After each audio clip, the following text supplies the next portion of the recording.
Hola, soy Manuel Luque, formador en joyería 3D en Fialú Estudio Creativo. Si quieres ver las principales características de Panther 3D, el nuevo programa de modelado 3D de joyería, este es tu vídeo. Empezamos.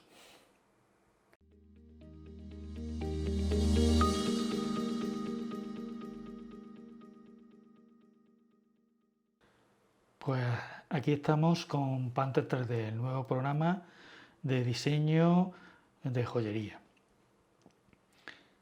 Es un programa que se basa en Grasshopper, que es un plugin de Rhinos que se ha modificado en Rhino 7, que nos permite automatizar tareas o realizar nuestros propios comandos personalizados.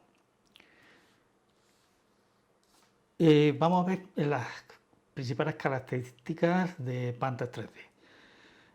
Para empezar, quiero comentaros que es un programa relativamente asequible, es decir, comparado con los precios que tienen otros programas de joyería 3D, Panther, dentro de lo que cabe, tiene un precio bastante contenido.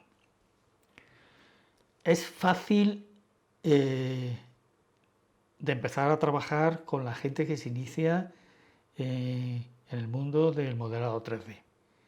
Pero tampoco podemos perder de vista que tiene también herramientas adecuadas para gente más experimentada. Tiene muchas funciones y tiene las funciones más interesantes que podemos encontrar en cualquier programa de mucho mayor precio. Por ejemplo, tiene piedras, gemas, engastes, joyería, anillos con distintos tipos de asistentes de anillos, cortadores y otros tipos de herramientas. Todas estas que hemos visto, la característica principal es que son paramétricas, es decir, podemos elegir la herramienta y nos va a ir apareciendo en un árbol paramétrico y en cualquier momento podemos editar todas las herramientas. Y una modificación de una herramienta hace que las demás también se actualicen. Por ejemplo, vamos a coger gema en anillo, que es un comando que nos da una piedra con relación a la medida del anillo. Si ahora nos vamos a anillos y cogemos un tipo de anillo que le llama caña, que es un anillo abierto, este anillo nos cogerá exactamente la medida que teníamos antes en el otro comando, y si modificamos la medida en gema en anillo, la medida del anillo, no solo nos va a modificar el anillo con respecto a la piedra, sino también el otro comando de caña. Por ejemplo, vamos a pasar de una medida 10 tatum a una 21. Es decir, no solo se actualiza la herramienta que estamos modificando, sino también todas las que tengamos asociadas a esta herramienta. Veamos un ejemplo más completo de lo que comentábamos antes. Se trata de un anillo con una piedra, una garra, un cuerpo abierto y después tiene sobre ese cuerpo piedras y unas patillas que cogerán esas piedras. Aquí tenemos los comandos en el árbol paramétrico y vamos a modificar, por ejemplo, la medida del anillo en gemas en anillo y veremos que se nos modifica todos los demás elementos. Por ejemplo, ahora mismo tenemos una talla 22, es una talla europea, tatum, y si la ponemos, por ejemplo, al 12, se nos actualiza tanto la medida del anillo abierto, la distancia de la piedra al anillo y la distancia de la garra. Y se nos actualiza también el número de piedras para que se adapten a la nueva medida de este anillo. Si por ejemplo cambiamos la piedra redonda de la garra, en vez de una talla brillante le damos una talla princesa, se nos modifica la forma de la garra con respecto a esto. Podemos también cerrar la abertura del anillo.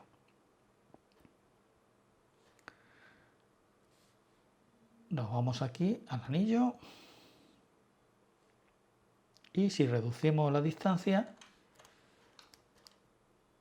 podemos ver que se nos ha actualizado tanto el número de piedras como las patillas con respecto a las piedras. Con lo que vemos que estos tanteos que hacemos normalmente nosotros, los joyeros, de a ver cómo queda, vamos a ver si es un poquito más grueso, un poquito más fino, a ver si se adapta, pues lo podemos hacer directamente modificando cualquier elemento y vemos cómo va quedando. Y los demás elementos del árbol paramétrico se nos actualizarán automáticamente. Otros de los comandos que creo que pueden ser interesantes están aquí en joyería y es este grupo. El de autopatrón, autoplanado, Voronoi y textura. Vamos a verlo un poquito por lo alto. El autopatrón lo que nos hace es colocarnos una serie de objetos sobre la superficie orientado. Tenemos aquí una librería que podemos variar el tipo de objeto y el número de copias. Con lo que tenemos una estructura con esos objetos. Autoplanado es parecido, pero lo que nos proyecta ahora no son objetos, sino que son curvas. Tenemos aquí una serie de patrones de curvas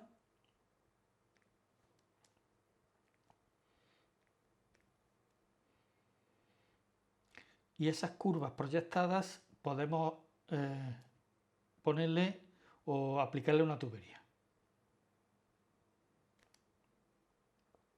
Con lo que podemos variar también las copias en U y en V.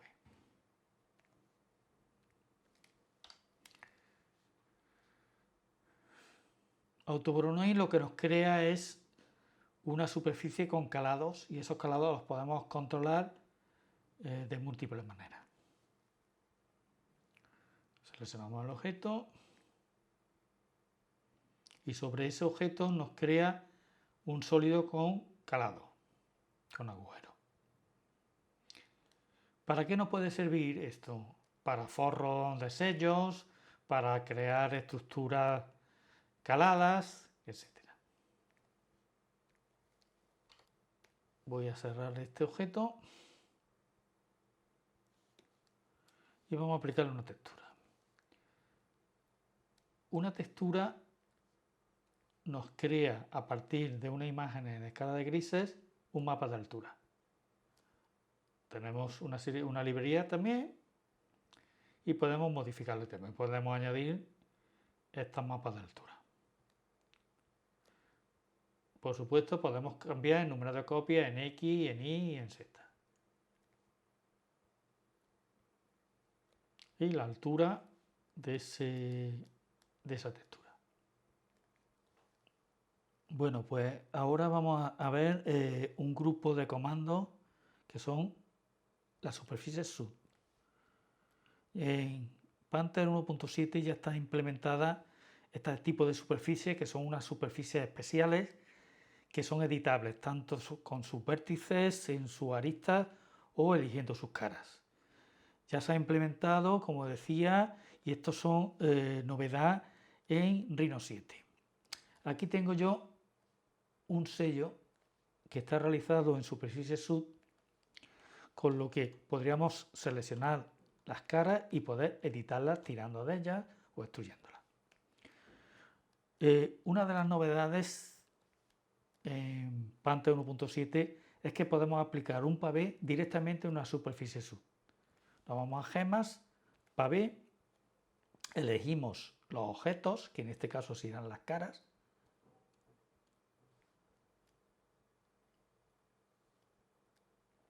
y ya tenemos ahí las piedras. Vamos a cambiarle el tamaño de las piedras. 1 milímetro, máximo y mínimo.